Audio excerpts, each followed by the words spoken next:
Oke, welcome back to my YouTube channel.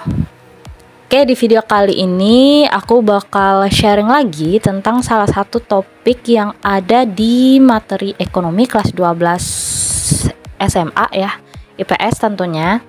Di sini aku akan sharing tentang cara menyusun jurnal penutup.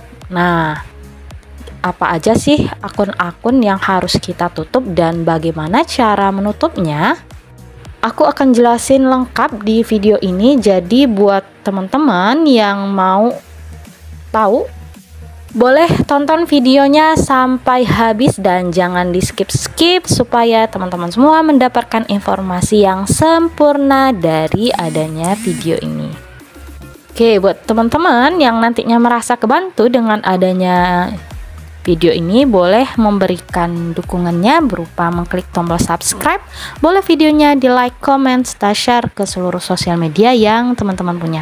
Oke, terima kasih, semoga sehat selalu dan yang lagi studi semoga mendapatkan nilai terbaik dari hasil studinya, amin. Oke, next aku mulai ke video pembahasan.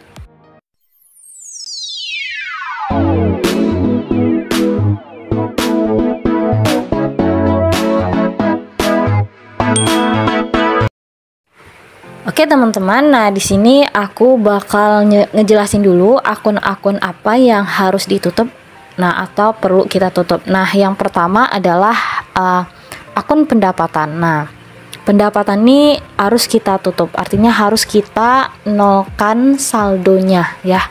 Oke, kemudian yang kedua adalah akun beban. Nah, kemudian yang ketiga adalah akun ikhtisar laba rugi dan yang terakhir adalah prive. Oke teman-teman, nah di sini aku bakal ngejelasin sedikit kalau kita membuat jurnal penutup itu kita tinggal merubah ya, maksudnya merubah saldo, merubah posisinya aja ya dari posisi saldo normalnya dia.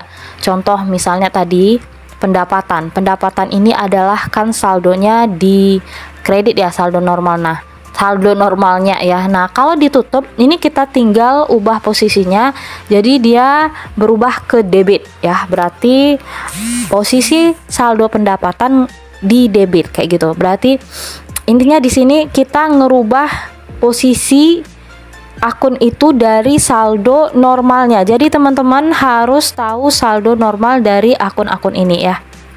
Oke, next. Oke, nomor 1 akun yang ditutup adalah akun pendapatan. Nah, tadinya kan akun pendapatan ini dia bersaldo kredit ya. Saldo normalnya di kredit, bertambahnya di kredit. Nah, kalau kita tutup, ya kita tinggal merubah posisinya yang tadinya pendapatannya di kredit ya. Kemudian kita ubah posisinya ke debit. Nah, jadi pendapatan di debit sebesar saldo yang tertera nanti dan yang di kredit adalah ikhtisar laba rugi. Nah, akun ikhtisar laba rugi yang di kredit sebesar saldo yang tertera nantinya. Oke. Nah, kenapa ikhtisar laba rugi di sini ya? Karena pendapatan, nah pendapatan ini kan termasuk salah satu akun yang dihitung dalam laporan laba rugi. Nah, makanya akunnya namanya yang dikredit ikhtisar laba rugi kayak gitu ya teman-teman. Nah, kalau teman-teman nggak mau memusingkan itu misalnya ya, oke, anggap aja ikhtisar laba rugi ini dia udah ketentuan dari teori bukunya kayak gitu, temannya itu pasti ikhtisar laba rugi. Nah, atau karena pendapatan termasuk salah satu akun yang dihitung dalam laporan laba rugi, makanya temennya adalah akun ikhtisar laba rugi. Oke, ini contohnya akun pendapatan memiliki saldo 5 juta.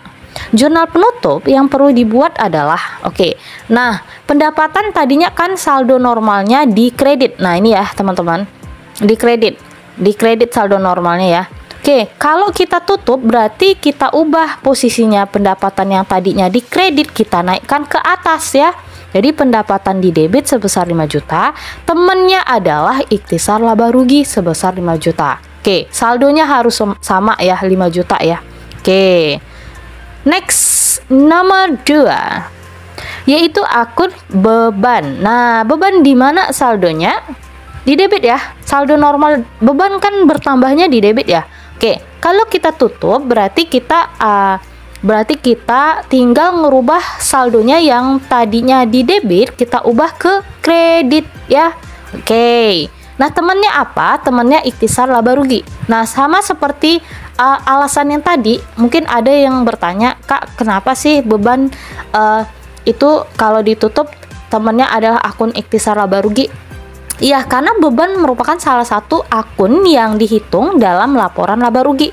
Jadi nama temennya pas dia ditutup akunnya itu ikhtisar laba rugi temennya ya. Karena beban ada di komponen laporan laba rugi.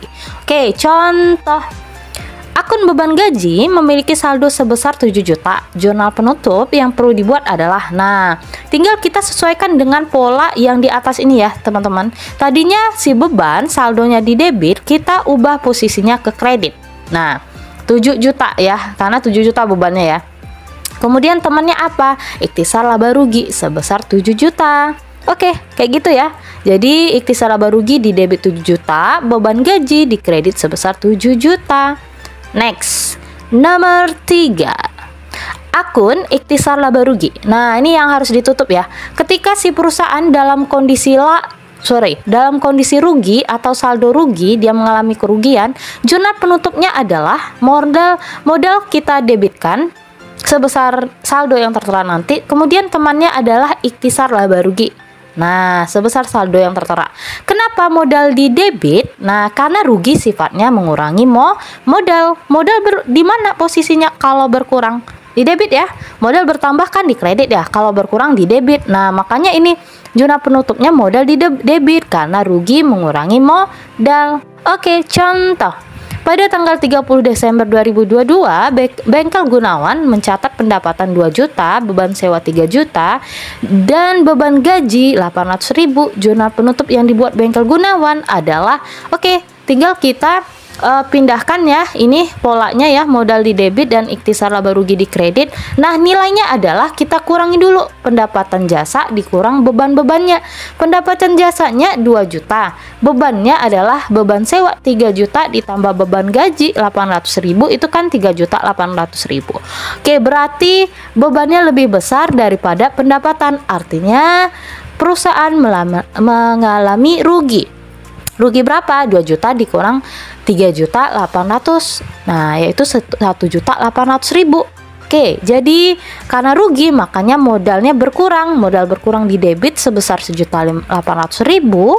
Ikhtisar laba rugi di kredit sebesar 1.800.000. Oke, kemudian kalau nih perusahaannya mengalami laba atau saldo laba, nah jurnal penutupnya adalah ikhtisar laba ruginya di debit dan modal di kredit. Nah, pertanyaannya kenapa nih modalnya di kredit? Oke, pinter, karena modal. Nah, karena kalau laba perusahaannya berarti modalnya bertambah ya. Modal bertambah di mana? Di kredit ya. Oke. Kemudian contohnya ini nih. Pada tanggal 30 Desember 2022, PT Step Honey mencatat pendapatan jasa 3 juta, beban sewa 1 juta, beban gaji 500.000. Jurnal penutup yang dibuat PT Step Honey adalah, nah ini kita cari dulu nih, perusahaannya dapat laba atau rugi. Pendapatannya 3 juta nih, bebannya 1 juta ditambah beban gaji 500.000. Jadi 1.500.000. Karena pendapatan lebih besar 3 juta, lebih besar daripada beban. Nah, berarti perusahaannya dapat laba ya. Oke, berapa labanya? Kita tinggal kurangkan aja 3 juta dikurang 1,5 juta, yaitu 1.500.000. Oke, berarti jurnal penutupnya adalah ikhtisar laba rugi di debit 1.500.000, modal di kredit 1.500.000. Kenapa modalnya di kredit? Karena perusahaannya laba ya. Laba tentu menambah modal. Modal bertambah di mana? Di kredit. Oke, pinter ya. Oke, next. Kemudian selanjutnya yaitu akun yang ditutup adalah akun privé. Nah, privé bersaldo debit ya. Kalau di saldo normalnya artinya privé bertambahnya di debit. Nah, kalau kita tutup si privé ini, kita pindah aja posisinya, yang tadinya privé di debit kita pindah di kredit. Nah, temannya apa? Temannya adalah modal ya. modal di debit. Oke, kenapa modal di debit? Karena prive mengurangi modal kan? Oke, prive mengurangi modal. Modal berkurang di mana? Di debit. Oke, nah di debit. Contoh, pada kertas kerja diketahui prive 1.500.000. Jurnal penutup untuk data tersebut adalah, oke, kita bikin polanya ya, modal di debit 1.500.000 dan prive di kredit 1.500.000. Oke, tadi udah dijelaskan juga ya kenapa modal di debit. Karena modalnya berkurang karena ada prive. Ingat ya, di bab sebelumnya yaitu tentang persamaan dasar akuntansi. Nah, yang mengurangi modal itu salah satunya kan prive ya, pengambilan uang untuk keperluan pribadi pemilik. Nah, kalau privenya kalau pemilik ngambil prive, otomatis modalnya berkurang. Modal berkurang di debit sebesar 1.500.000. Nah, prive yang tadinya saldo normalnya di debit, kalau kita tutup tinggal kita rubah posisinya ke kredit ya. Oke, nah kayak gitu. Kayak gitu ya, teman-teman. Jadi di sini kuncinya teman-teman harus tahu saldo normal suatu akun bertambah berkurang di mana. Kalau kita tutup akun itu tinggal kita balik saldo normalnya. Nah, teman-teman harus tahu temennya apa ya.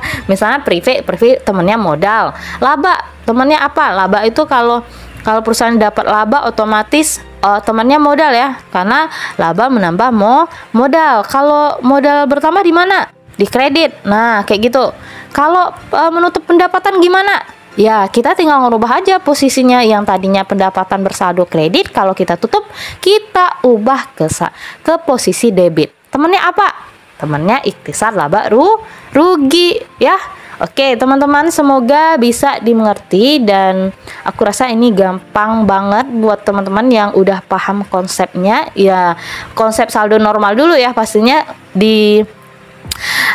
kalau teman-teman mau tahu, nah silakan diobrak-abrik video-video aku sebelum-sebelumnya, aku udah jelasin tentang saldo normal. Oke, bagi teman-teman yang merasa kebantu dengan adanya video ini, boleh memberikan dukungannya dengan mengklik tombol subscribe, boleh videonya di like, comment, share. Terima kasih yang sudah hadir di channel aku. Jangan lupa dikepoin lagi video-video aku yang lainnya, karena di sini aku bakal berbagi seputar mapel ekonomi, nanti tentang materi ataupun soal-soal dan yang lain-lainnya. Oke, terima kasih yang sudah hadir. Semoga video ini dapat membantu yang lagi studi, semoga mendapatkan nilai terbaik dari hasil studinya. Amin. Oke, see you ya. See you to the next video. Bye-bye.